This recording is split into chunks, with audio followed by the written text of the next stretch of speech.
우리 오늘은 미국에서 우리 어머님들의 그 수고와 노고에 감사를 표하는 이 어머니 날인가 됩니다. 우리 마더스 데이가 되는데 우리 교회에서는 우리 한국 교회의 전통을 따라서 양 부모님들께 우리가 감사를 전하는 어버이 주일로 우리가 지키고 있습니다.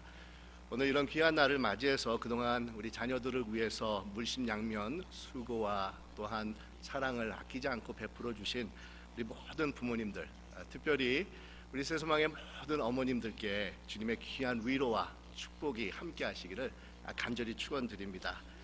그런데 요즘 때가 때인 만큼 많은 분들이 더욱더 아쉬움 속에서 오늘 같은 뜻깊은 날을 보내고 계시지 않을까 이런 생각을 해보게 됩니다. 우리 교우분들 중에서는 부모님들이 병원이나 아니면 양로원에 계시지만 이번 코로나 사태로 인해서 방문을 할 수 없는 그런 상황이라 이 발만 동동 굴리면서 계시는 그런 분들이 있는 것으로 제가 알고 있습니다. 아니면 멀리 다른 곳에 계시기 때문에 찾아가 뵙고 싶어도 찾아가 뵙지 못하는 분들도 계시고, 아니면 먼저 하나님 앞으로 이렇게 가셨기 때문에 더 많은 아쉬움을 가지고 오늘 같은 이 어버이 주일을 맞이한 우리 교우들이 계실 것이라고 생각이 드는데, 이런 모든 분들에게 우리 주님의 한없는 위로와 또한 따뜻한 그런 은총이 아울러서 함께 하시기를 간절히 기원드립니다. 오늘 우리가 읽은 본문의 말씀은 지난주에 이어서 이름도 알려지지 않는 그런 평신도들에 의해서 최초로 이방인 땅에 세워진 안디옥 교회에 대한 이 말씀이 됩니다. 오늘 설교는 이 말씀에 대한 배경 설명을 여러분들에게 잠깐 이렇게 말씀을 드린 후에 오늘 어버이 주일을 맞이해서 이에 대한 내용을 여러분들에게 또한 말씀을 드리려고 하는데, 여러분, 안디옥 교회라고 하면은 우리 기독교 역사에서 빼놓을 수 없는 하나님께서 아주 귀하게 사용한 이 교회가 됩니다. 예루살렘 교회도 하지 못했던 열방을 향한 세계 선교의 문을 처음으로 열었던 교회가 바로 안디옥 교회가 됩니다. 이를 위해서 우리 하나님께서는 이 바나바와 바울을 이 안디옥 교회에 보내셨는데, 이 안디옥 교회가 세워졌다라는 그런 이야기를 전해들은 예루살렘 교회는 올바른 복음의 토대 위에 교회가 세웠는지를 알아보게 하기 위해서 인품이 훌륭하고 믿음과 성령이 충만한 바나바를 이 안디옥 교회에 파송을 하게 됩니다. 그것에 간 바나바는 하나님의 은혜가 그 교회 위에 있음을 발견하고 거의 13년이 넘는 긴 세월 동안에 사람들의 기억 속에서 다 사라져 버렸습니다. 그래서 고향인 다소에서 은둔 생활을 하고 있었던 이 바울이라는 사람을 초청을 해가지고 함께 안디옥 교회에서 공동 목회를 시작을 합니다. 이 두 사람이 안디옥 교회에서 1년에 걸쳐서 가르치는 사역에 전념을 했는데, 그 결과로 놀라운 일이 나타나고 있지 않습니까? 가르침을 받던 제자들이 비로소 그리스도인들이라는 일컬음을 받게 되었다라고 이 말씀을 하고 있습니다. 여러분, 이것은 역사적으로 제일 처음으로 그리스도인, 크리스찬이라는 그런 명칭이 사용이 된 그런 기록이 됩니다. 여러분, 이 그리스도인이란 크리스찬이라는 것은 무슨 뜻이냐면 그리스도께 속한 사람, 그리스도를 닮아가는 사람, 혹은 그리스도 당이다라고 불려지는 그런 사람이란 뜻인데, 한마디로 요즘 말로 표현을 하면은 예수쟁이라는 그런 뜻이 됩니다.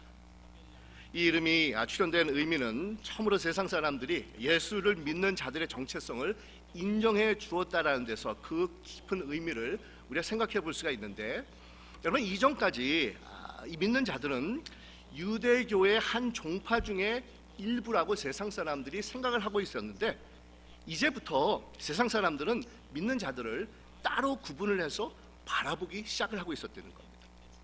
예수를 믿는 자들이 누구인지 새로운 정체성이 구별되어서 나타나기 시작을 했다는 겁니다. 비로소 세상 사람들은 믿는 자들이 가지고 있는 특이하고 독특한 점들을 인정해 주기 시작을 한 것입니다.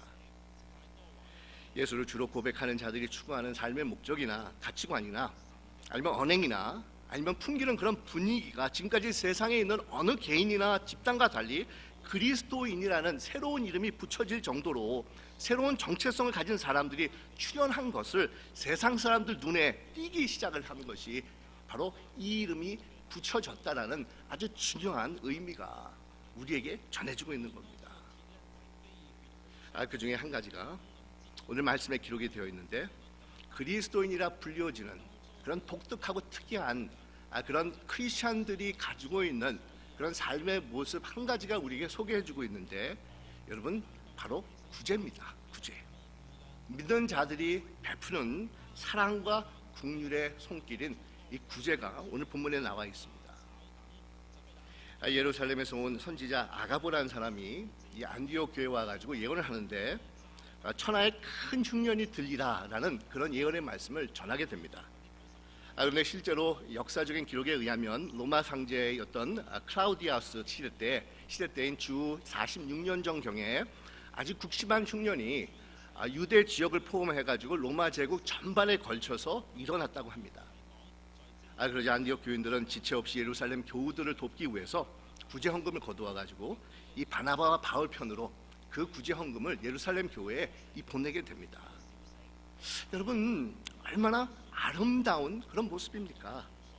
이 기근은 예루살렘과 유대 땅에만 들었던 것이 아닙니다. 로마 제국 전체에 몰아닥친 그런 재앙이었습니다. 안디옥 교회도 예외가 아닙니다. 그들도 기근으로 어려운 형편에 놓여져 있었다는 겁니다. 하지만 안디옥 교인들은 어려운 상황 속에서도 예루살렘 교우들을 생각하면서 그들을 향해서 구제의 손길을 펼친 겁니다. 구제 헌금을 보내게 된 것입니다. 여러분 어떻게 안디옥 교회 교우들의 마음속에 예루살렘 교회가 있었겠습니까? 왜 이들은 자신들도 힘든 그런 상황인데도 불구하고 예루살렘 교회를 돕고자 하는 아주 가득한 마음이 이들 안에서 일어났겠습니까? 그 이유는 예루살렘 교회는 모든 교회의 어머니 교회였기 때문이라는 겁니다. 복음의 귀한 은총의 출발점이 예루살렘 교회에서 시작이 되었기 때문이라는 겁니다. 하나님의 복음의 생명이 먼저 예루살렘 교회를 통해서 이 세상에 드러나고 그것이 모든 사람들에게 전달되었다라는 것을 인식하고 있었기 때문이라는 겁니다. 비록 편견과 간섭을 좀처럼 떨치 버리지 못하고 이 전통과 고정관념 속에 머물러 있었던 예루살렘 교회였지만, 문제가 있는 교회였지만, 이 안디옥 교회는 예루살렘 교회의 고마움을 잊지 않고 있었습니다. 예루살렘 교회가 지니고 있는 그 위치와 비중의 의미를 안디옥 교회 교우들은 너무도 잘 알고 있었다는 겁니다. 그러기에 본인들도 힘든 그런 상황 속에 있었지만 기꺼이 예루살렘 교회를 향해서 구제의 손길을 떼어준 것입니다. 여러분 어떻습니까? 제가 오늘 왜 이 말씀을 가지고 어버이 주일에 관한 설교를 하려고 하는지 여러분 이제 좀 감이 잡히셨는지 모르겠습니다. 제가 이 정도 했으면 머리가 좋은 분들은 척척척척 이렇게 하면서 목사님께서 이런 설교를 이렇게 하시려고 하시는구나 라는 것을 이 감을 잡으셨을 텐데, 여러분 안디옥 교회가 어머니 교회인 예루살렘 교회를 생각을 하면서 돌봤던 것처럼 우리 모두가 부모님들을 공경하고 또 그들을 돌보는 것은 이 마땅한 것이 된다는 겁니다. 우리 하나님께서 기뻐하시는 일이라는 겁니다. 예루살렘 교회를 통해서 영적인 생명이 전달된 것처럼 육신의 생명이 우리 부모님들을 통해서 우리에게 전달되어 왔습니다. 그러니까 부모님들은 생명의 근원자이신 하나님의 동역자라고 할 수 있는 분들이에요. 이렇게까지 말할 수가 있습니다. 하나님과 같은 등급에 있다고 말해도 과언이 아닐 정도로 우리 부모님들은 우리에게 생명을 주시기 위해서 하나님과 함께 역사하신 분들이라는 겁니다. 그러니 여러분, 우리가 정말 하나님과 같은 우리 부모님들을 통해서 하나님의 생명이 만들어졌고 전해지게 되었는데, 우리가 그들을 돌보고 그들을 공경하는 것은 당연한 일이지 않겠습니까? 정말 우리가 부모님들을 향해서 하나님과 같은 존재들이다라고 말해도 그것은 잘못된 것이 아니지 않습니까? 이 한자에도 신체수, 발수는 수지, 부모라는 그런 말이 있는데, 우리 몸을 비롯해서 머리털이며 피부까지도 모든 것이 이 부모로부터 받은 것이라는 그런 뜻입니다. 오늘날 우리가 생명을 가지고 이 세상을 살아갈 수 있는 그런 이유는 우리 부모님들이 계셨기 때문입니다. 하나님께서 부모님들을 사용하셔서 우리에게 생명을 공급해 주셨기 때문입니다. 생명은 하나님께서 부모님을 통해서 우리에게 주신 선물입니다. 그래서 여러분, 부모님들을 공경하는 것은 생명을 주신 하나님을 인정하는 것이고 하나님께 감사를 드리는 행위가 되는 것입니다. 우리 유대인들의 제사라고 불리우는 이 탈무드에 보면 이런 말이 있는데, 만일 누군가가 부모를 공경하면 그 공경은 부모뿐 아니라 부모와 함께 거하시는 하나님을 공경하는 것이다, 이런 말이 있습니다. 여러분, 오늘날 내가 존재하는 것은 부모를 통해서 하나님의 신비로운 생명의 역사가 나타났기 때문입니다. 이 사실을 깨닫는다라는 것은 바로 하나님의 은혜를 깨닫는 것이 되고, 하나님의 은혜를 깨닫는 자들은 이제는 부모를 공경하는 이 자들이 될 수밖에 없다는 겁니다. 그리고 오늘 말씀에서 안디옥 교회는 기근과 흉년으로 고난을 당하고 있는 예루살렘 교회를 위한 구제금을 걷고 있는데, 여러분, 어떤 강요나 아니면 억지로 드리지 않고 있었다는 겁니다. 모두가 자발적으로 기쁨과 감사함을 가지고 최선을 다해서 드리고 있는 안디옥 교회의 모습이 오늘 본문에 나와 있습니다. 이 성경에 이렇게 기록하고 있지 않습니까? 제자들이 각각 그 힘대로 유대에 사는 형제들에게 부조를 보내기로 작정하고 라고 말씀을 합니다. 우리 쉬운 세번역에 보면은 각각 자기 형편에 따라 목을 정하여 유대에 사는 신도들에게 구제금을 보내기로 결정하였다라고 이 말씀을 합니다. 그렇습니다, 여러분. 하나님께서 기뻐하시는 것은 억지로 드리는 것이 아닙니다. 기쁨과 감사로 드리는 것입니다. 우리 고린도후서에도 이렇게 말씀을 합니다. 각각 그 마음에 정한 대로 할 것이요 인색함이나 억지로 하지 말지니 하나님은 즐겨내는 자를 사랑하시느니라 라고 이 말씀하고 있습니다. 이 세상에서 가장 안타까운 사람은 하나님께 드리고도 칭찬받지 못하는 자들입니다. 여러분, 우리 하나님께서는 절대로 강요하시는 그런 분이 아니십니다. 우리 하나님께서는 무엇보다도 우리의 마음을 기쁘게 받으시기를 원하고 계신 분이십니다.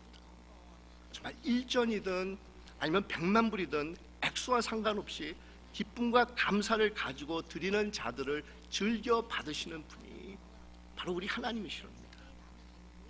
그런데도 하나님께 드릴 때 마지못해서 억지로 드리는 분들이 있는데, 그런 분들을 보면 드려놓고도 자신의 마음도 편치 못하고 하나님께도 칭찬 듣지 못하는 자들이 된다는 겁니다.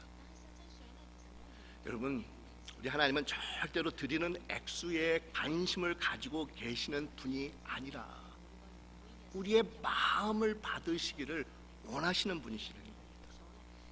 자발적인 마음을 기뻐하시는 분이 우리 하나님이십니다. 최선을 다해서 기쁨과 감사로 드리는 자들을 귀하게 여기시는 분이 바로 우리 하나님이시라는 겁니다. 우리 한번 생각해 보십시다.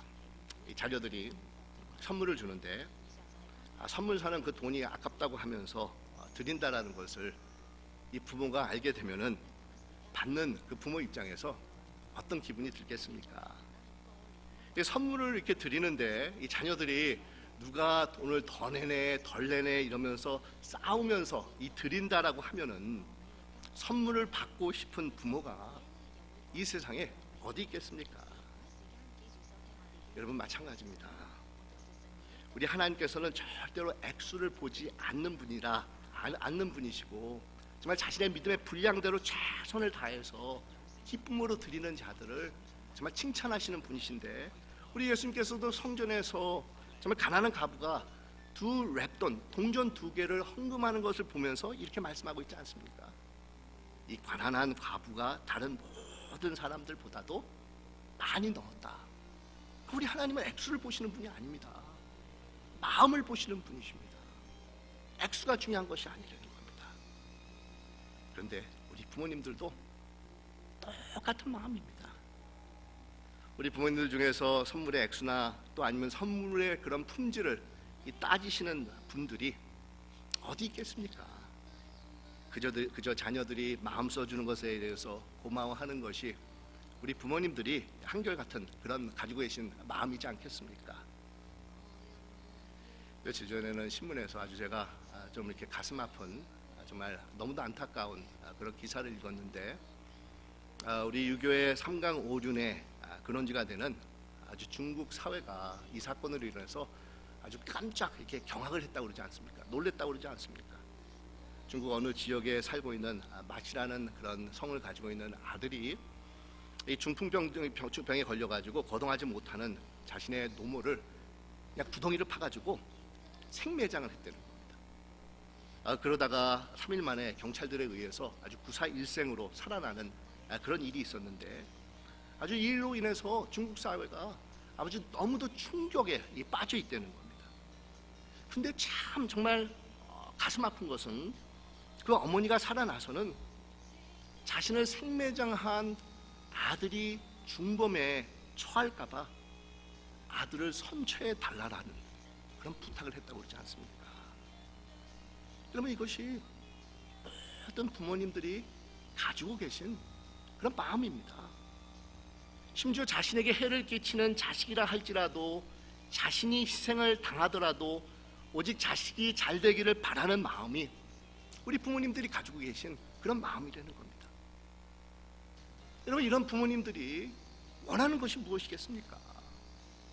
비싼 옷이겠습니까? 돈이겠습니까? 우리들의 마음이지 않겠습니까? 우리들의 성이지 않겠습니까? 자식들의 정말 정성을 우리 부모님들이 원하고 계시지 않겠습니까? 여러분, 우리 하나님도 마찬가지입니다. 온 우주를 주관하신 우리 하나님이신데, 온 우주의 주인이신데 우리 하나님께서 정말 액수를 원하고 계십니까? 정말 자신의 독생자 가장 귀한 예수 그리스도를 아낌없이 우리에게 다 내주신 분이신데 우리 하나님께서 우리에게 무엇을 요구하고 계시겠습니까? 우리의 마음을 원하고 계시다는 겁니다. 정말 감사를 가지고 정말 하나님 앞에 나오는 자들을 칭찬하시고 사랑하시고 품어주시는 분이 바로 우리 하나님이 되어주십니다. 마지막으로 안디옥 교회는 예루살렘 교회를 돕는 일을 단지 생각만을 가지고 있었던 그런 교회가 아니라 실제로 모금을 걷지 않습니까? 그리고 거둔 구제금을 즉시로 이 바나바와 바울 편에 보내면서 이 집행을 한 것입니다. 그러니까 단지 이 탁상 공론이 아닌 실제로 행동하는 구제를 실천했던 교회가 이 안디옥 교회였습니다. 이 조금이라도 이웃 교회에 도움이 되는 실제적인 일을 행동으로 옮겼던 교회가 안디옥 교회였다는 겁니다. 여러분, 그렇습니다. 이웃을 사랑하는 것은 탁상 공론으로 끝나서는 안 됩니다. 실제적으로 도움을 줄 수 있는 방안이 강구되고 행동으로 옮겨질 때 그것이 비로소 진정한 이웃 사랑이라고 말할 수가 있습니다. 우리 야고보서는 행함이 없는 믿음은 죽은 믿음이라고 신랄하게 지적하고 있는 그런 하나님의 말씀으로 유명한데, 그 야고보서에 보면 이렇게 말씀하고 있지 않습니까? 너희 중에 누구든지 이르되 평안히 가라, 덥게 하라, 배부르게 하라 하며 그 몸에 쓸 것을 주지 하면 무슨 유익이 있으리요? 라고 하면서 바로 그 다음에 이 말씀이 기록이 되어 있습니다. 행함이 없는 믿음은 그 자체가 죽은 것이라, 이렇게 말씀을 합니다. 여러분, 이 말씀을 우리 부모 공경에 적용을 해본다고 하면은 행함이 따르지 않는 부모 공경은 그 자체가 죽은 것입니다, 이렇게 말씀할 수가 있습니다. 정말 행동이 따르지 않는 부모 공경은 정말 말 자체가 성립이 안 된다는 겁니다. 어불성설가 된다는 겁니다. 물론 그렇다고 무슨 거창한 것을 부모님들께 해드려야 하는 것은 여러분 절대로 아닙니다. 정말 적은 것이라도 실천하고 행동으로 옮기는 것이 중요합니다. 가령 예를 들면 이틀에 한 번이라도 부모님 앞에 전화로 이 안부를 엿듣는다든지, 아니면 일주일이나 아니면 바쁠 때는 한 달에 한 번은 꼭 부모님과 식사 자리를 마련한다든지, 아니면 부모님께서 말씀을 하실 때 그냥 무슨 톡백이라고 그러지 않습니까? 이렇게 말대꾸라든지 아니면 어구장을 놓지 않고 늘 미소를 가지고 우리 부모님의 말씀에 맞습니다 부모님이라는 그런 정말 분위기를 품으면서 우리 부모님들의 말씀에 청종을 한다든지, 아니면 부모님과 같이 정말 시간을 내 가지고 부모님들이 좋아하시는 연속극을 같이 본다든지, 여러분 적은 것이라도 부모님이 기뻐하는 것을 선택을 해 가지고 그것을 실천으로 옮길 때 여러분 그것이 진정한 부모 공경이 된다는 것입니다. 이게 사실 저는 이렇게 부모님들이 무슨 이렇게 얘기를 했을 때 제가 그것을 가만히 이렇게 받아들이고 잊지 못하고 항상 이렇게 어긋장을 놓는다든지 아니면 말대꾸를 많이 해가지고 우리 부모님이 우리 어머님이 저한테 항상 당부를 했던 것이 그냥 가만히 엄마가 얘기할 때 들었으면 참 좋겠다, 이런 얘기를 제가 참 많이 들었습니다. 물론 그것뿐만 아니라 제가 우리 부모님한테 이렇게 야단을 맞은 것이 참 많이 있었는데, 예를 들어서 뭐 말 천천히 하라든지 아니면 밥을 천천히 먹으라든지 아니면은 인사를 꼭 해라라는 것을 제가 너무도 아주 많이 이렇게 어렸을 때부터 들어가지고 아주 제 머릿속에 그것이 아주 꽉 박혀 있는데, 우리 어머님이 저한테 항상 이렇게 무슨 얘기를 할 때 그냥 그거를 가만히 좀 들었으면 좋겠다라는 얘기를 했는데 제가 그것을 잘 이렇게 그 당시에는 이해를 하지 못했었습니다. 근데 이렇게 자식을 키우다 보니까 우리 자식들이 내가 무슨 얘기를 하면 꼭 억장을 놓다든지 아니면 말대꾸를 하면은 제가 막 우라통이 막 이렇게 터져가지고 이렇게 화가 나는데, 그럴 때마다 우리 어머님 생각을 나는 겁니다. 어머님도 내가 저럴 때 내가 지금 이렇게 화가 나는 것처럼 굉장히 화가 많이 나셨겠구나, 이런 생각이 참 들었습니다. 근데 여러분 제가 이제는 정말 미소를 가지고 우리 어머님 말씀하실 때 가만히 이렇게 듣기를 원한다 해도 저한테는 이제는 그 기회가 이제는 없습니다. 왜냐하면 어머님께서 세상을 떠나셨기 때문에 아무리 하고 싶은 그런 마음이 있다 할지라도 그것을 이제는 행동으로 옮기는 것은 이 불가능한 일입니다. 그러니 여러분 혹시 우리 부모님들이 생전에 계시는 분들이 계시면 여러분 오늘부터라도 이 결단하시기 바랍니다. 정말 적은 것 하나라도 내가 꼭 선택을 해서 우리 부모님을 기쁘게 해드리면서 부모 공경의 실천을 내가 하겠다라는 그런 결단을 세우시는 여러분들이 되시길 바랍니다. 만약 부모님들이 한국에 계신다고 하면 요즘처럼 여러분 전화하기 좋은 시대가 또 어디 있겠습니까? 이 카톡 전화로 아무리 한국이며 아니면 다른 나라에 전화를 해도 우리가 무료로 전화할 수 있는 그런 시대 속에서 살아가고 있지 않습니까? 시간이 없어서 못한다, 시간이 안 맞아서 못한다, 여러분 정말 그렇다고 생각이 드십니까? 아니면 마음이 없어서 그렇습니까? 아니면은 정성이 미치지 못해서 그렇다라고 생각이 들고 계시지 않습니까? 여러분 오늘 우리 어버이 주일을 맞이해서 우리 결단하십시다.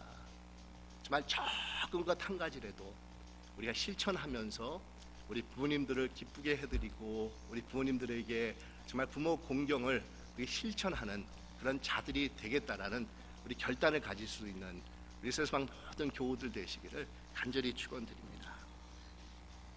오늘 본문에 보면 우리 안디옥 교인들은 그리스도인이다라는 그런 명칭을 정말 역사적으로 처음으로 받게 되었는데, 이런 그리스도라는 이름에, 그리스도인이라는 이름에 부끄러움이 없는 그런 심성과 생각과 행동이 무엇인지를 우리 안디옥 교우들은 우리에게 잘 보여주고 있다는 겁니다. 여러분 어떻습니까? 우리들은 그리스도인이라는 명칭에 걸맞는 삶을 살아가고 있다고 생각을 하고 계십니까? 특별히 우리가 놓치기 쉬운 가정생활에서, 그 중에서 부모 공경에서 그리스도인이라는 이름에 합당한 삶을 우리가 살아가고 있다라고 생각을 하고 계십니까?